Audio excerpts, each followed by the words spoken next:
Hello दोस्तों, कैसे हैं आप लोग। हम लोग पिछला क्लास में देखे थे मादा जननम, उससे पिछला क्लास में देखे थे नर जननतन। हम लोग मनुष्य में जनन पढ़ रहे हैं। हम लोग का चैप्टर है मनुष्य में जनन, क्लास 10 का है, जिसमें हम लोग जो है लैंगिक जनन होता है मनुष्य में, सब आप लोग को पता है। कल हम लोग नर जनन तंत्र देख लिए, मादा जनन तंत्र देख। शुक्राणु का निर्माण होता है वृषण में, मादा अंडाणु का निर्माण होता है अंडा से। अंडाणु हमारा मादा युग्मक का, शुक्राणु हमारा नर युग्मक का। उसके बाद कल ये भी बताए थे कि निषेचन क्या होता है। निषेचन क्या होता है दोस्तों, शुक्राणु मतलब नर युग्मक, शुक्राणु मतलब नर युग्मक एंड अंडाणु मतलब अंडाणु मादा युग्मक। जब दोनों आपस में मिलता है क्या बनता है हमारा युग्मनज। क्या बनता है युग्मनज। तो शुक्राणु और अंडाणु के मिलने की प्रक्रिया को हम लोग क्या बोलते हैं, निषेचन बोलते हैं। शुक्राणु और अंडाणु को मिलने की प्रक्रिया को क्या बोलते हैं, निषेचन बोलते हैं। निषेचन के बाद हमारा क्या बनता है, युग्मनज के बाद क्या बनता है दोस्तों, युग्मनज बार बार विभाजित होकर बनाता है भ्रूण। युग्मनज बार बार विभाजित होकर क्या बनाता है, भ्रूण। भ्रूण ही डेवलप होता है, बेबी बनता है। तो भ्रूण हमारा कहाँ पे डेवलप होता है, गर्भाशय में। भ्रूण कहाँ पे विकसित होता है, गर्भाशय। बताए थे दोस्तों, जब हमारा शुक्राणु बनता है उस समय हमारा वृषण जो एक हार्मोन रिलीज करता है टेस्टोस्टेरोन, जो शुक्राणु को कह सकते उत्तेजित करता है। मादा में अंडाणु कौन सा हार्मोन रिलीज करता है, एस्ट्रोजन। मादा में कौन सा हार्मोन रिलीज करता है, एस्ट्रोजन। एस्ट्रोजन नामक हार्मोन रिलीज करता है। ये हार्मोन मादा में जनन के लिए रिस्पॉन्सिबल होता है। एक और हार्मोन रिलीज होता है हमारा प्रोजेस्टेरोन, वो भी अंडाशय से ही होता है। प्रोजेस्टेरोन होता है जिससे हमारा बेबी जो पलता बढ़ता है। ठीक है दोस्तों, कल हम लोग देखते हैं निषेचन क्या होता है। आज हम देखेंगे निषेचन की बाद की क्रिया और निषेचन नहीं होने की क्रिया क्या होता है। पहले दोस्तों हम लोग देखते हैं निषेचन होने के बाद की क्रिया। निषेचन होने के बाद की क्रिया देखते हैं दोस्तों। निषेचन के बाद की क्रिया, जब निषेचन हो जाता है तो बाद की क्रिया क्या होता है, निषेचन की बाद की क्रिया। निषेचन के बाद की क्रिया दोस्तों। निषेचन के बाद क्या होता है, जब निषेचन होता है ना, जब हमारा परिपक्व अंडाणु बनता है, जब अंडाणु परिपक्व रहता है, अंडाणु मानिए हमारा परिपक्व है ना, जब ये परिपक्व अंडाणु से निकलता है ना, जब परिपक्व हो गया अंडाणु से निकलता है, एक मिनट कितना अंडाणु निकलता है, एक अंडाणु निकलता है। जब ये परिपक्व अंडाणु निकलता है ना, ये अपने चारों कह सकते एक तरह का वाल लेकर आता है, अपने और चारों एक तरह का वाल लेकर आता है। जब इसमें हमारा शुक्राणु जो है टच करता है, मान लीजिए यहाँ पे शुक्राणु जा रहा है, शुक्राणु जा रहा है, बहुत सारा शुक्राणु जाता है, हजारों हजारों लाखों लाखों में जाता है, कोई एक शुक्राणु इसके अंदर प्रवेश करता है, ये हमारा पूरा दीवार जो पूरा पैक हो जाता है, अंडाणु इसके अंदर सुरक्षित हो जाता है। और ये निषेचन हो गया, अंडाणु पूरा शुक्राणु को अंदर ले लेता, फिर दोनों आपस में युग्मनज बनाता। तब दोस्तों अंडाणु हमारा, जब अंडाणु अंडाशय निकलता है ना, उसके साथ वहां पे कुछ मतलब जिस भाग से अंडाशय जिस भाग से निकलता है और उसको हम लोग बोलते हैं कॉर्पस लुटियम। अंडाणु अंडाशय जिस भाग से निकलता है उसको क्या बोलते हैं, कॉर्पस लुटियम। Corpus luteum. अंडाणु के अंडाशय के जिस भाग से अंडाणु निकलता है उसको क्या बोलते हैं हम लोग, कॉर्पस लुटियम। अंडाशय के जिस भाग से अंडाणु निकलता है उसको क्या बोलते हैं, कॉर्पस लुटियम। ये कॉर्पस लुटियम जो है ना, दो को हार्मोन रिलीज करता है। एक तो हमारा रिलीज करता है प्रोजेस्टेरोन, एक हमारा रिलीज करता है प्रोजेस्टेरोन, एक हार्मोन रिलीज करता है रिलैक्सिन, एक हार्मोन रिलीज करता है रिलैक्सिन।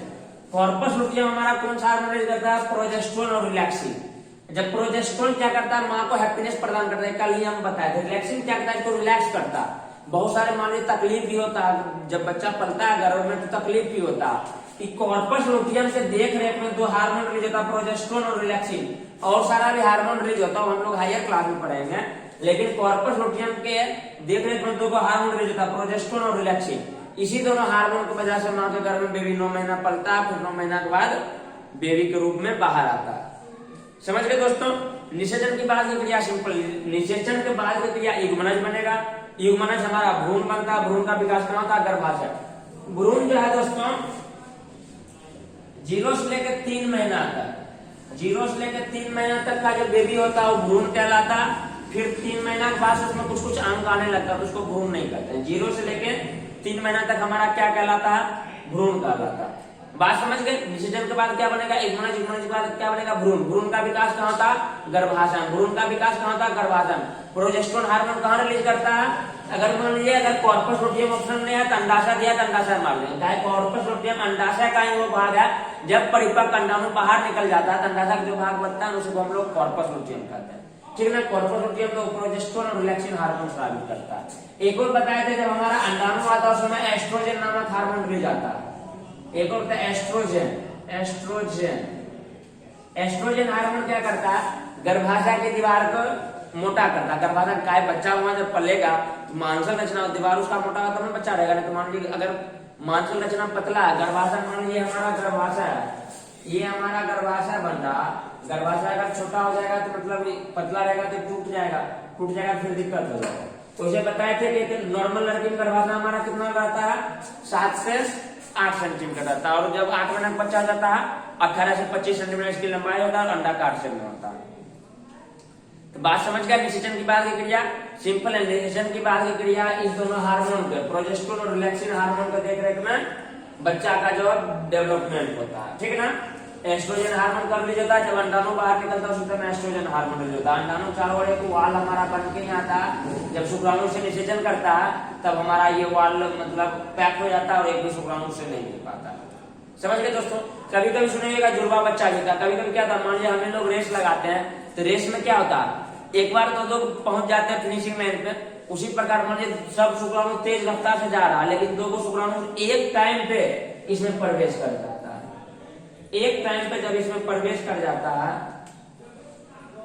एक टाइम में जब इसमें प्रवेश कर जाता है, अब दोनों का अंडाणु जो है भेदभाव नहीं करता, दोनों को अपने अंदर ले लेता है, तो विभाजित होकर 2 बेबी का निर्माण करता है। समझ गए दोस्तों। ईद हो गया दोस्तों। निषेचन के बाद की क्रिया क्या होता है, भ्रूण का विकास कहाँ होगा, गर्भाशय में। ये तो हमारे समझ गए निषेचन के बाद की। अब देखते हैं निषेचन जब नहीं होता, हम बताए थे अंडाणु हमारा लड़की लोग में 12 साल से बनना स्टार्ट हो जाता है। जब निषेचन नहीं होता उसके बाद क्या होता है, तो दोस्तों उसके बाद हम लोग देखते हैं निषेचन क्या होता है। लिखेंगे निषेचन के ना होने के बाद की क्रिया। हेडिंग देंगे निषेचन ना होने के बाद की क्रिया। निषेचन ना होने के बाद की क्रिया। निषेचन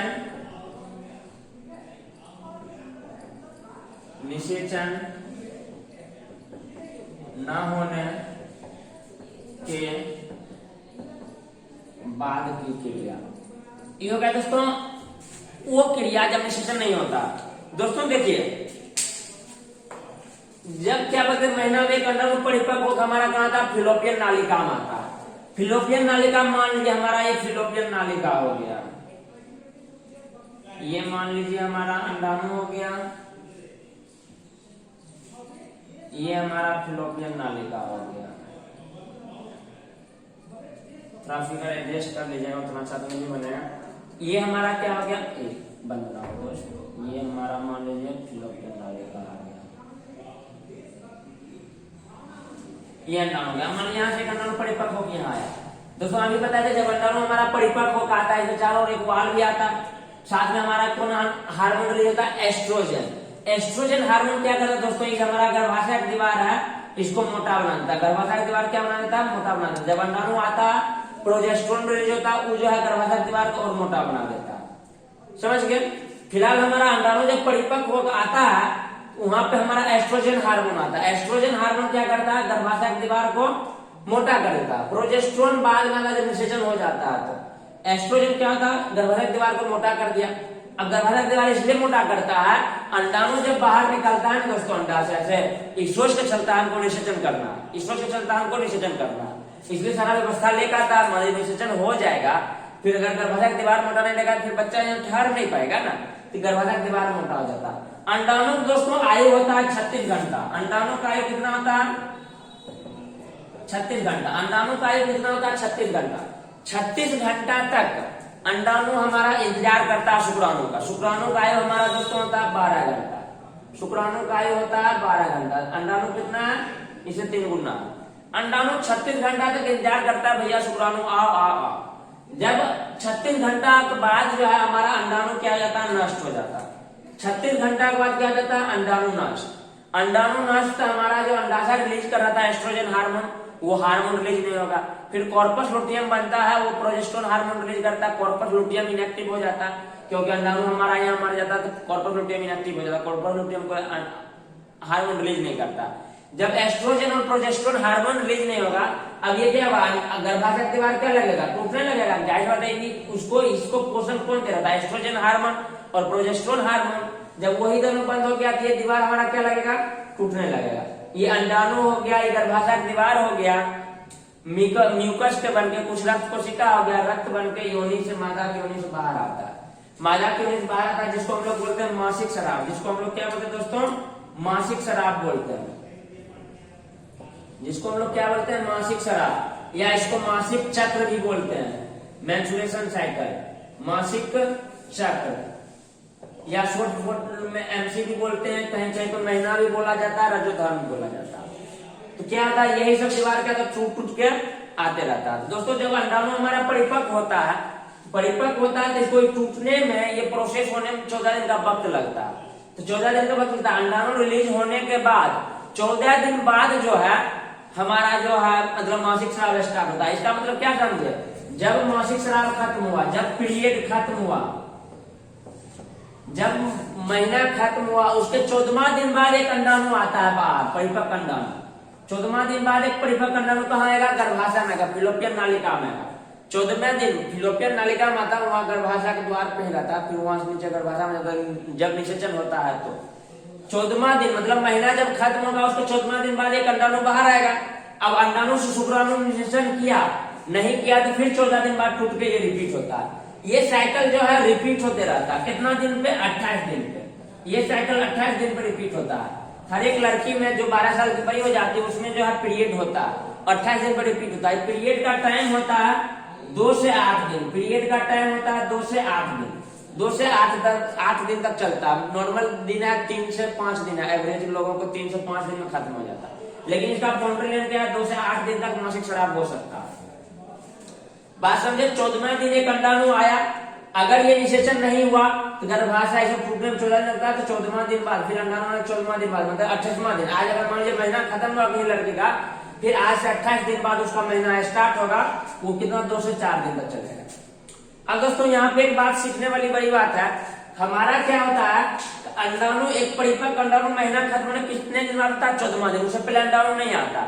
इसका मतलब अगर लड़की जो है लड़का के साथ अगर संबंध बनाता है, अगर उसका अगर पीरियड जिस दिन खत्म हुआ उसका 14वें दिन बाद अंडाणु आएगा, उससे 1-2 दिन मान लीजिए हम लोग का शारीरिक संगठन है ईश्वर द्वारा चलाया जा रहा है, तो 1-2 दिन आगे पीछे हो सकता है चक्रों में, इसमें उसमें कुछ में भी। अगर निषेचन मतलब अंडाणु महीना के 14वें दिन बाद अंडाणु आएगा, अगर उससे 1-2 दिन पहले 1-2 दिन बाद तक संभोग नहीं किया जाएगा, संगम नहीं किया जाएगा, लड़का लड़की एक दूसरे से मिलेगा नहीं, आपस में रिलेशनशिप नहीं बनाएगा, तो क्या होगा, अंडाणु उतार निषेचन नहीं करेगा ना, तो उसको बच्चा कभी नहीं होगा। तो बाहर से जो प्रोटेक्शन लेते हैं, कुछ टैबलेट खाते हैं, वो खाने की जरूरत नहीं पड़ेगा, कोई साइड इफेक्ट नेचुरल विधि। मतलब जिस दिन महीना खत्म हुआ उसके 14वें दिन बाद हमारा क्या होगा, एक परिपक्व अंडाणु आता। तो 14वां दिन का 2 दिन पहले 2 दिन बाद अगर हम लोग सेक्स नहीं करते हैं तो बच्चा नहीं होगा। समझ गए ना। ये बहुत मतलब नॉलेजेबल चीज है। कहा कि बहुत सारा मेडिसिन आता है, बहुत सारा केमिकल्स आता है, उसका यूज करने से कहीं कहीं साइड इफेक्ट होता है। जनसंख्या नियंत्रण का ये बेस्ट उपाय है। आप 2 से 4 दिन बर्दाश्त करिए, आपको बेबी नहीं होगा। समझ गए। निषेचन जब अंडाणु नहीं होता तो मासिक चक्र होता है। ये मासिक चक्र फीमेल में लगभग 45 से 50-55 साल तक चलता है। तो 45 से 50-55 साल तक मां बन सकती है। अगर किसी लड़की को मासिक चक्र नहीं हो रहा, मान लीजिए उसका 12 साल हो गया, 14 साल हो गया, 15 साल हो गया, 16 साल हो गया, अगर उसको मासिक चक्र नहीं हो रहा, मतलब वो कभी मां नहीं बन पाएगी। मासिक चक्र हो रहा, महीना हो रहा, तभी वो मां बन पाएगी। महीना हो रहा, पीरियड हो रहा, ये निशानी है उसके अंदर अंडाणु बन रहा है। अगर अंडाणु उसमें बन रहा है तब कोई दिक्कत नहीं। अंडाणु बन रहा है मतलब वो मां बन नहीं हो गया। उसके बाद अगर मां नहीं हो रहा तो अगर किसी लड़के में दिक्कत है, मतलब उनके हस्बैंड में दिक्कत है। अगर ऐसे मान लीजिए कोई भी लड़की है या फिर मतलब जो भी हमारे देश की महिलाएं, माता बहनें हैं, अगर उनको पीरियड नहीं होता है तो अपने बच्चे को भी ये सब अवेयर देना चाहिए कि अगर 12 साल एज हो गया लड़की का, 14 साल हो गया, उसे पूछना चाहिए। माँ का ये फर्ज बनता है, बेटी तुम्हारा पीरियड हो रहा है कि नहीं। अगर नहीं हो रहा तो उसे डॉक्टर से दिखाना चाहिए। हो सकता है कुछ दिक्कत हो गया, हो सकता है कुछ हार्मोन रिलीज ना हो सकता है अंडाशय में कुछ प्रॉब्लम होगा, तो जब से स्टार्टिंग फेज रहेगा तो ठीक हो जाता है। अभी आजकल हम बहुत देखते हैं समाज में बहुत लोगों को बच्चे नहीं हो पा रहा, बच्चा नहीं होता, तो कहीं ना कहीं उसके पीछे ये सब जिम्मेवारी है, थोड़ा अवेयरनेस की कमी है। अगर लोगों को चीजें पता रहेगा तो आराम से बच्चे होगा, समझ गए ना। अगर आप लोग जो भी स्टूडेंट आप लोग देख रहे हैं, उम्मीद है 10th के स्टूडेंट है, तो आप लोग का भी मतलब 15-16 साल एज हो रहा होगा। अगर पीरियड हो रहा था तो अच्छी बात है, तब आप स्वस्थ हैं, तब आप नेचर पे मतलब साथ चल रहे हैं। अगर पीरियड नहीं हो रहा, अपने मम्मी पापा को बोलिए, उनको बोलिए डॉक्टर के पास ले जाएंगे, थोड़ा चेकअप कराएंगे और थोड़ा मोड़ा मेडिसिन देंगे, कुछ हार्मोन रिलीज नहीं हो रहा होगा वो और रिलीज होने लगेगा तो फिर स्टार्ट हो जाएगा। नहीं तो अगर जिसको पीरियड नहीं हो रहा वो कभी मां नहीं बन सकती है, समझ गए दोस्तों। निषेचन के बाद क्या होता है, बच्चा होता, निषेचन नहीं होने के बाद क्या होता है, पीरियड होता। इसलिए 12 साल के लड़की तब किसी के साथ तो रिलेशनशिप बनाती नहीं है, इसलिए उसको 12 साल से पीरियड स्टार्ट हो जाता है। और उससे भी बड़ी बात है, जब हमारा निषेचन हो जाता है तब अंडाणु निर्माण नहीं होता। तो जो भी गर्भवती महिलाएं होती है गाँव घर में, उसको पता चलता है, उसका पीरियड रुक जाता है। पीरियड रुक जाता है तो उसे पता चल जाता है कब हम प्रेग्नेंट हो गए। अगर आप प्रेग्नेंट हो जाते हैं या कोई भी फीमेल प्रेग्नेंट हो जाती है तो उसको फिर मासिक चक्र नहीं होता है। क्यों नहीं होता है, पूरे गर्भ जब तक रहता है तब तक अंडाणु का निर्माण नहीं होता। पूरा गर्भ जब तक रहता है तब तक क्या होता है, अंडाणु का निर्माण नहीं होता, समझ गए दोस्तों। जब भी पीरियड हो तो उस समय क्या करना चाहिए, एक सैनिटरी पैड आता है, स्टेप फ्री आता है, इन सब का प्रयोग करना चाहिए। भूल से भी गंदा कपड़ा, रुई, ये सब का प्रयोग नहीं करना चाहिए, समझ गए। उम्मीद है कि आप लोग को अच्छे समझ में आ गया होगा। आज हम लोग पर निषेचन होने के बाद की क्रिया, निषेचन नहीं होने के बाद की क्रिया क्या होता है, समझ गए। अब ऐसा नहीं है कि संतान उत्पत्ति करना मतलब ठीक है, संतान उत्पत्ति करना तो एक होता है आदमी 1-2 बच्चे तक संतान उत्पत्ति करते, लेकिन उसके बाद भी बोले लड़की लोग में 45-55 साल तक पीरियड चलता है, तो तब तक मां बन सकती है। स्पर्म लड़का लोग हमेशा बनते रहता है, कहीं न कहीं मतलब ज्यादा, फिर तो बहुत ज्यादा बच्चे हो जाएंगे ना अगर हम लोग अगर उस पर कंट्रोल नहीं करेंगे। तो उसके लिए बहुत सारी विधियां होता है जो जनसंख्या नियंत्रण करता है, और बहुत सारा जो है लैंगिक जनन संबंधित बहुत सारा रोग भी होता है, उसके बारे में हम लोग नेक्स्ट क्लास में समझेंगे। ठीक है दोस्तों, तब तक के लिए जय हिंद।